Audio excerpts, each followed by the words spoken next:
Hey, this is Patty. I'm following up on our video the other day about changing a behavior and which one did you want to change. And I want to share with you one that I changed and the miracle that happened. And it has to do with my ex-husband, who was a philanderer, a cheater, and a liar, and a secret keeper, and what I did in response. So this context is like this. He's a master mechanic. He had told me before that he would always be around to help me. So I found out that my rear brakes are going to cost me $600. I'm like, oh, I don't want to pay that. So I go back to my ex-husband and I ask him politely, would he be willing to fix my brakes? And he says, yeah, I'd be happy to fix your brakes, but we can't tell my girlfriend.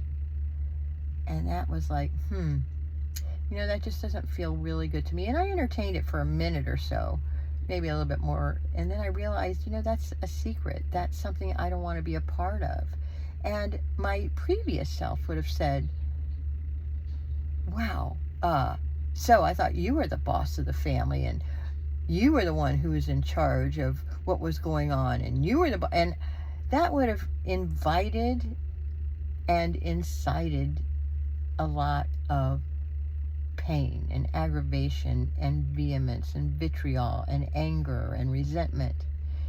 But what the miracle was, when I realized that I didn't really want to participate in, my response to him was, no worries, and I let that shit go. Is that something you can do?